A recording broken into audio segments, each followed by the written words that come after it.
Письменные источники XV века показывают, что со времени распада Аварского царства Сарир, северные ее границы, уже в виде другого аварского государственного образования, в виде аварского нуциальства существенно не изменились. Согласно завещанию Андуника от 1485 года, северная граница аварского нуциальства проходила от горы Саламёр до Таргу. Судя по всему, в XIV-XV веках территория общества Акуша-Дарго входили в аварское нуциальство. Говорится, что они смогли выйти из состава нуциальства лишь в конце XV века.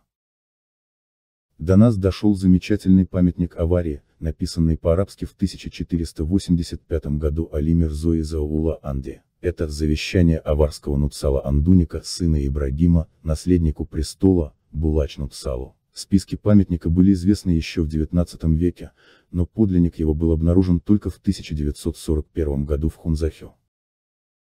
Согласно мнению известного востоковеда, завещание Андуник Нуцала получило весьма однозначную оценку. Это гимн силе аварского нуцала, призыв феодального правителя к своему наследнику усилить экспансию на все соседние общества, как это было при правлении нуцала в царство Сарир, если он желает обладать славой и мощью своих могучих предков.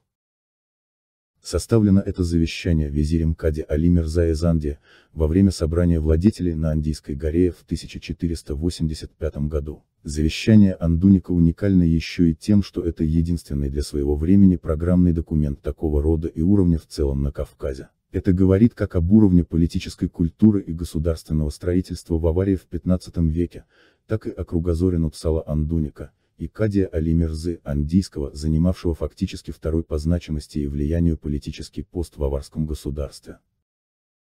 Как видно из текста завещания Андуник Нуцала, этот правитель из Хунзааха и его Кади Али Мирзы из Анди были людьми политического мышления, равных которым в Дагестане не было вплоть до становления имамата в XIX веке. Дело в том, что ни у одного из многочисленных дагестанских светских и духовных князей не было программы действий на перспективу. Лишь Андуник, Нуцал и Кади Али Мирза, по-видимому, глубоко переживая за положение аварии в XV веке, когда она стала слабейшим из 4 государств Кавказа, разработали программу, сутью которой было воссоздание сарирской державы, и утвердили ее на собрании князей, ученых, мудрецов и остальных людей государства, которое было проведено на Андийском хребте, видимо вблизи пользующегося пиететом Андийского озера, где, как известно, и в последующее столетие организовывались важнейшие мероприятия.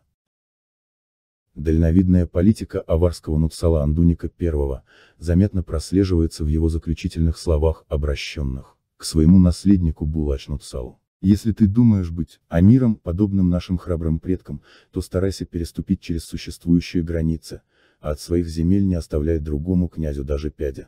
Надо сказать, что эту программу по мере сил, талантов и возможностей пытались шаг за шагом выполнять и следующие правители, сидевшие в Хунзахе.